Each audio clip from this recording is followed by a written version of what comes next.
Contiene pared abdominal y ombligo, peritoneo y cavidad peritoneal, mesenterio y epiplón y retroperitoneo. Capítulo 43. Pared abdominal, ombligo, peritoneo, mesenterio, epiplón y retroperitoneo. Contiene pared abdominal y ombligo, peritoneo y cavidad peritoneal, mesenterio y epiplón y retroperitoneo. La pared abdominal y ombligo. Embriología. La pared abdominal empieza a desarrollarse en sus primerísimas etapas de diferenciación embrionaria a partir de la placa terminal del mesodermo intraembrionario.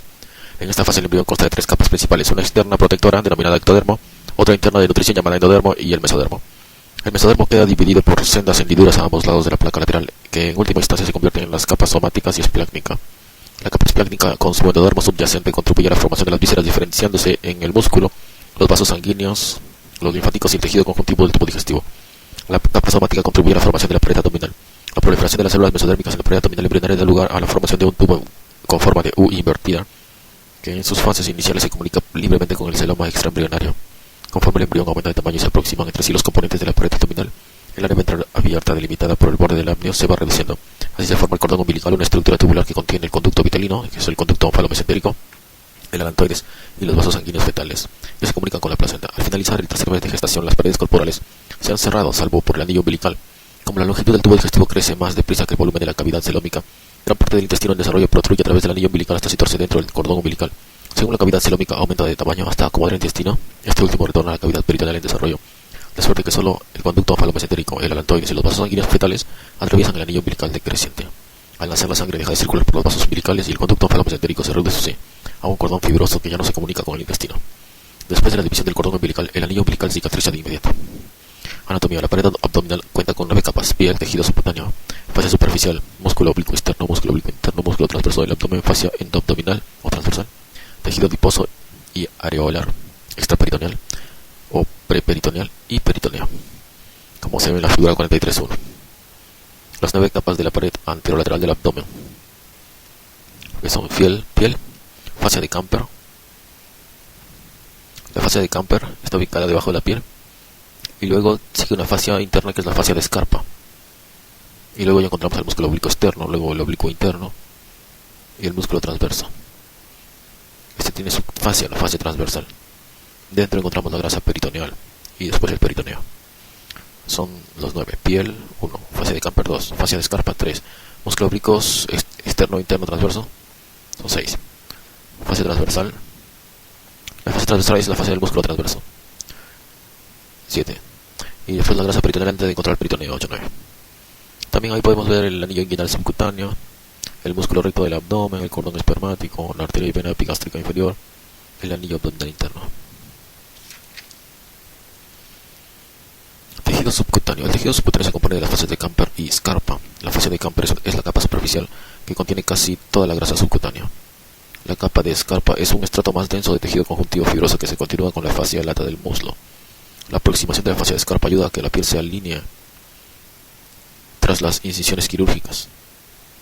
Músculos y fascias de revestimiento. Los músculos de la pared anterolateral del abdomen son los oblicuos externo e interno y el transverso del abdomen. Estos músculos planos encierran gran parte del perímetro del torso y originan en la cara anterior una aponeurosis ancha y plana que reviste los músculos rectos del abdomen, es decir, la vaina del músculo recto. Los músculos oblicuos externos del abdomen son los más grandes y gruesos de la musculatura plana de la pared abdominal. Los músculos oblicuos externos del abdomen son los más grandes y gruesos de la musculatura plana de la pared abdominal. Se originan en las 7 últimas costillas y se dirigen de la cara superolateral a la inferomedial. Las fibras más posteriores descienden para insertarse en la mitad anterior de la cresta ilíaca. Las fibras musculares dan lugar a una aponeurosis plana y robusta en la línea medio clavicular que pasa por delante de la vaina del recto y se inserta medialmente en la línea alba, como en la figura 43.2. A. Los músculos oblicuo externo, oblicuo interno y recto del abdomen y la vaina anterior del músculo recto. Arriba encontramos el músculo recto del abdomen, donde parte. El pectoral mayor, el serrato anterior, en el centro de la línea alba, el ombligo, naturalmente el músculo oblicuo externo del abdomen, que va en una dirección descendente, izquierda a derecha, y el músculo interno del abdomen, estos son horizontales las fibras. El ligamento inguinal, el anillo inguinal subcutáneo, el cordón espermático, el ligamento fundiforme del pene, la fascia lata. El dibujo B, visión lateral del músculo oblicuo externo y de su aponeurosis, que se introduce en la vaina anterior del músculo recto. En el cuadro se aprecia el origen de las fibras del músculo oblicuo externo a partir de las últimas costillas y de sus cartílagos costales. Encontramos el músculo dorsal ancho, el serrado anterior, el pectoral mayor, y la octava costilla, el músculo oblicuo externo del abdomen, la línea alba, la vena del recto del abdomen, la cresta ilíaca, la fascia lumbo dorsal. La porción inferior de la aponeurosis del músculo oblicuo externo, la porción inferior de la aponeurosis del músculo oblicuo externo, gira sobre sí misma en la cara posterior y superior, creando un surco sobre el que se encuentra el cordón espermático. Esta porción de la aponeurosis del músculo oblicuo externo se extiende desde la espina ilíaca anterior superior hasta el tubérculo del pubis y se denomina ligamento inguinal o de Poupart. El ligamento inguinal es el borde libre inferior de la aponeurosis del músculo oblicuo externo, por debajo del cual pasan la arteria, vena y nervios femorales, así como los músculos ilíacos, psoas mayor y pectíneo.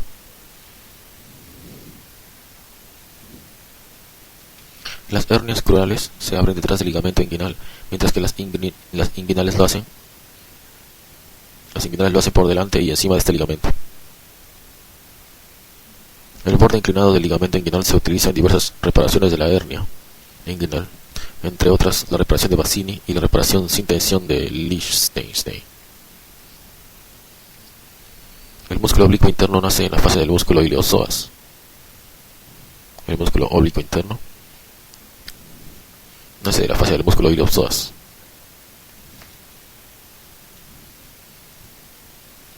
Bajo la mitad lateral del ligamento inguinal, a partir de los 2 tercios anteriores de la cresta ilíaca y de la fascia lumbo dorsal. Sus fibras siguen un trayecto opuesto a la del músculo oblicuo externo, es decir, de la cara inferior lateral a supermedial. Las fibras superiores se insertan en las 5 últimas costillas y en sus cartílagos. Las fibras centrales, también tenemos el dibujo, visión lateral del músculo oblicuo interno. Se ha extirpado el músculo oblicuo externo para mostrar el origen del músculo oblicuo interno subyaciente a partir de las últimas costillas y cartílagos costales. Vemos que parte de la cresta ilíaca hasta la 11ª costilla. Las fibras centrales forman una aponeurosis en la línea semilunar que se divide en las láminas anterior y posterior del revestimiento del músculo recto del abdomen por debajo de la línea semicircular o de Douglas. Por debajo de la línea semicircular, la aponeurosis del músculo oblicuo interno sigue un trayecto anterior al músculo recto del abdomen como parte de la vaina anterior del músculo recto. Las fibras inferiores del músculo oblicuo interno tienen un curso inferomedial paralelo al del cordón espermático y se insertan en el pubis entre la sínfisis y el tubérculo púbico. Algunos fascículos musculares inferiores acompañan al cordón espermático hasta el escroto en forma del músculo cremaster. El músculo transverso del abdomen es el más pequeño de los de la pared anterolateral del abdomen. Nace en los 6 últimos cartílagos costales, las apófisis espinosas de las vértebras lumbares, donde forma una parte de la fascia lumbo dorsal. La cresta ilíaca y la fascia del músculo iliopsoas por debajo del tercio lateral del ligamento inguinal. Estas fibras tienen un curso transversal y dan origen a una lámina aponeurótica plana que pasa detrás del músculo recto del abdomen por encima de la línea semicircular y por delante de este músculo, como vemos en la figura 43.4. Visión anterolateral de la fascia del revestimiento del músculo transverso del abdomen y del propio músculo después de extirpar la fascia, como se ve en el recuadro. Se han extirpado los músculos oblicuos externo e interno. Obsérvese además el aspecto de los nervios intercostales situados entre la fascia del músculo transverso del abdomen y el músculo oblicuo interno. Aquí vemos el músculo transverso del abdomen, arriba con su fascia de revestimiento y abajo sin la fascia. Es el músculo transverso del abdomen. Se ha retirado gran parte del músculo oblicuo interno del abdomen. Y ve visión anterior del músculo transverso del abdomen. Se ve a la izquierda el músculo oblicuo externo del abdomen, recortado. Y de la fascia transversal a la derecha. Obsérvese que la fascia transversal se ve después de rechazar medialmente el músculo transverso del abdomen que la cubre.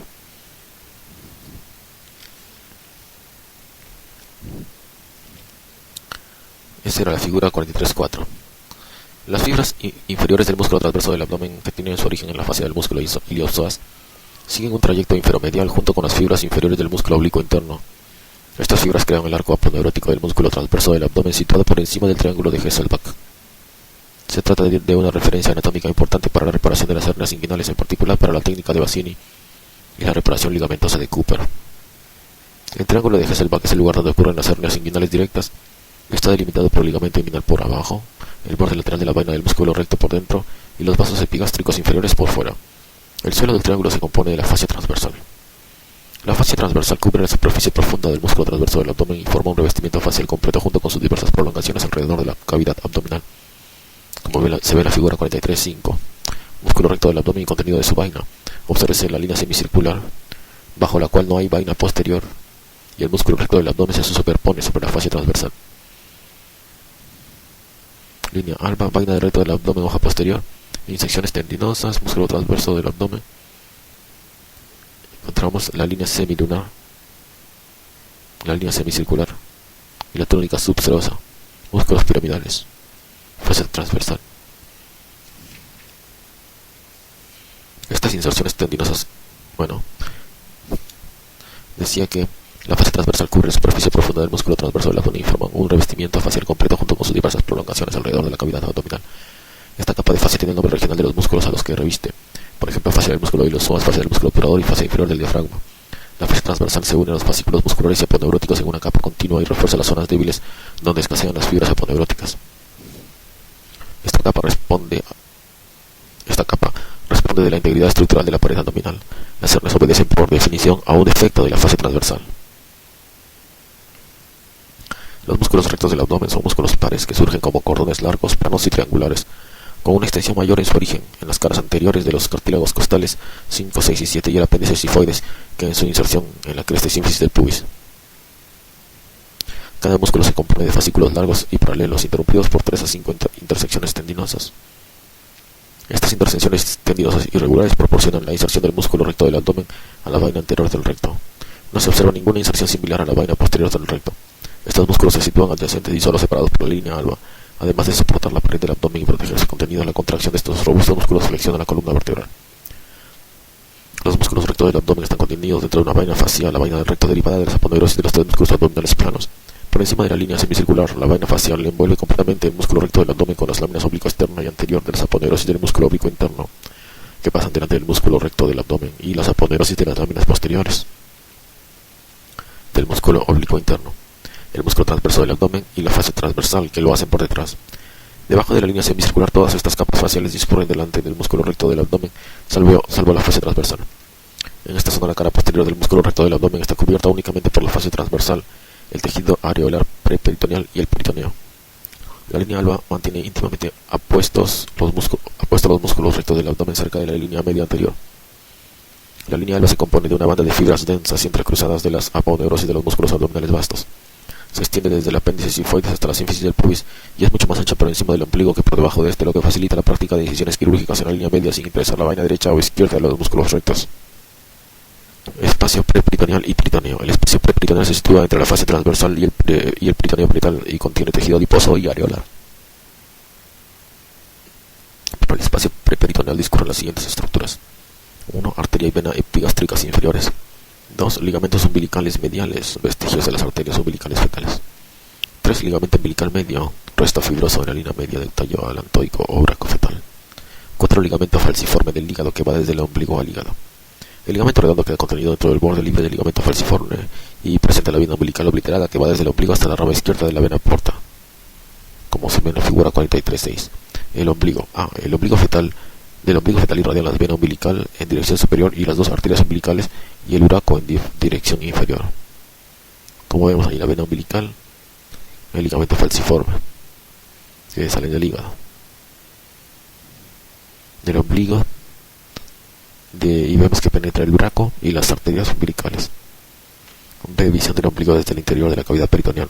Se ve el ligamento redondo del hígado derivado de la vena umbilical obliterada en la parte superior y el ligamento umbilical medio derivado del uraco obliterado, así como los ligamentos umbilicales mediales, también denominados ligamentos umbilicales laterales, derivados de las arterias umbilicales obliteradas. Entonces vemos el ligamento falciforme. El ligamento después se convierte en un ligamento redondo del hígado umbilical obliterado. Luego sigue el ombligo, y después, ya penetrando el uraco, ligamento umbilical medial. Y este se divide en las arterias hipogástricas umbilicales obliteradas, el ligamento umbilical lateral y conducto deferente y vejiga. peritoneo parietal es la capa más interna de la pared abdominal y se compone de un estrato fino de tejido conjuntivo denso y regular cubierto en su superficie interna por un estrato único de mesotelio escamoso. Los vasos y nervios de la pared abdominal. Vascularización. La pared anterolateral del abdomen recibe su perfusión arterial de las 6 últimas arterias intercostales y 4 arterias lumbares, arterias epigástricas superior e inferior y arterias ilíacas circunflejas profundas, como vemos en la figura 43.7. Arterias y nervios de la pared anterolateral del abdomen. Ahí vemos la línea alba, la línea semilunar, el décimo nervio intercostal, músculo transverso del abdomen, décimo primer nervio intercostal, décimo segundo, nervio ilio hipogástrico, línea semilunar, medullas, espina ilíaca antero superior, aponeurasi del músculo transverso del abdomen, aponeurasi del músculo oblicuo externo, arteria ilíaca circunfleja profunda, fase transversal, aponeurosis del músculo oblicuo interno, peritoneo, aponeurosis del músculo oblicuo externo, arteria epigástrica inferior, nervio femoral, arteria femoral, vena femoral. Los troncos de las arterias intercostales y lumbares junto con los nervios intercostal, ilio hipogástrico e ilio inguinal se dirigen entre los músculos transversos del abdomen y oblicuo interno. La prolongación más distal de estos vasos atraviesa los bordes laterales de la vaina del recto en distintos planos y se anastomosa libremente con ramas de las arterias epigástricas superior e inferior. La arteria epigástrica superior, una de las ramas terminales de la arteria mamaria interna, alcanza la cara posterior del músculo recto del abdomen a través del espacio costoxifoideo del diafragma. Desciende con la vaina del recto para anastomosarse con ramas de la arteria epigástrica inferior. La arteria epigástrica inferior procedente de la arteria ilíaca externa, próxima al ligamento inguinal, atraviesa el tejido areolar preperitoneal para introducirse en la vaina lateral del músculo recto por la línea semilunar de Douglas. La arteria circunfleja ilíaca profunda que nace de la cara lateral de la arteria ilíaca externa cerca del origen de la arteria epigástrica inferior da lugar a una rama ascendente que penetra la musculatura de la pared abdominal, justo encima de la cresta ilíaca cerca de la espina ilíaca antero superior. El drenaje venoso de la pared anterior del abdomen sigue un esquema bastante simple, por el que las venas superficiales supraumbilicales desembocan en la vena cava superior a través de las venas mamaria interna, intercostal y torácica larga. Las venas infraumbilicales, es decir, epigástica superficial, ilíaca circunfleja y pudenda, convergen en el hiato safeno de la ingle y desembocan en la vena safena, siendo tributarias de la vena cava inferior, como en la figura 43.8. Drenaje venoso y linfático de la pared anterolateral del abdomen. En la vena axilar, ahí los ganglios linfáticos axilares, luego descendiendo la vena toracoepigástrica, luego debajo del ombligo ya, vena epigástrica superficial, vena femoral, y ganglios linfáticos inguinales superficiales, linfáticos subinguinales superficiales. Las numerosas anastomosis existentes entre los sistemas venosos infra y supraumbilical proporcionan vías colaterales para las que el desarrollo venoso cardíaco puede eludir una obstrucción de las venas cava superior e inferior. La vena paraumbilical, que pasa de la rama izquierda de la vena porta a lo largo del ligamento redondo para llegar al ombligo, representa una importante comunicación entre las venas de la pared superficial del abdomen y el sistema portal de los pacientes con una obstrucción venosa portal prehepática o intrahepática. En estos casos, el flujo sanguíneo portal se aparta del sistema portal con mayor presión y se dirige por las venas paraumbilicales hacia otras venas con menor presión de la pared abdominal anterior del abdomen. La dilatación de las venas paraumbilicales superficiales de estos pacientes se conoce como cabeza de medusa. La irrigación linfática de la pared abdominal sigue un patrón parecido al drenaje venoso. Los vasos linfáticos de la región supraumbilical drenan hacia los ganglios linfáticos axilares, mientras que los de la región infraumbilical lo hacen en los ganglios inguinales superficiales. Los vasos linfáticos del hígado se dirigen a lo largo del ligamento redondo hasta el ombligo para comunicarse con los linfáticos de la pared anterior del abdomen. A partir de esta vía, un hepatocarcinoma puede propagarse a la pared anterior del abdomen, en concreto al ombligo. Adenopatía de la hermana María José. Ahora, inervación. Los ramos anteriores de los nervios torácicos siguen un trayecto anterógrado curvilíneo por los espacios intercostales en dirección a la línea media. Los 6 nervios torácicos superiores terminan cerca del esternón en forma de ramos sensoriales cutáneos anteriores. Los nervios torácicos séptimo y doceavo viajan detrás de los cartílagos costales y de las últimas costillas y llegan a un plano situado entre los músculos oblicuo interno y transverso del abdomen. Los nervios séptimo y octavo ascienden ligeramente o siguen un trayecto horizontal hasta la epilagastria, donde los nervios inferiores adoptan una dirección cada vez más caudal. En su trayectoria medial, estos nervios emiten ramos motores para los músculos de la pared abdominal. Así perforan medialmente la vaina del recto para suministrar la inervación sensorial a la pared anterior del abdomen. El ramo anterior del décimo nervio torácico alcanza la pared a la altura del ombligo y el 12º nervio torácico inerva la piel del hipogastrio. Los nervios ilio inguinal e ilio hipogástrico suelen nacer en un mismo lugar. Los ramos anteriores del 12º nervio torácico y el primer nervio lumbar proporcionan inervación sensorial al hipogastrio y a la pared inferior del abdomen. El nervio ilio hipogástrico sigue paralelo al 12º nervio torácico y perfora el músculo transverso del abdomen cerca de la cresta ilíaca. Tras recorrer brevemente el espacio comprendido entre el músculo transverso del abdomen y el oblicuo interno, el citado nervio perfora este último músculo para situarse bajo la fase del músculo oblicuo externo y dirigirse al anillo inguinal externo.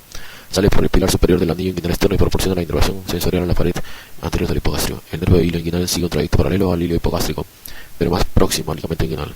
A diferencia del nervio hipogástrico, el hilo inguinal se dirige con el cordón espermático y sale por el anillo inguinal externo.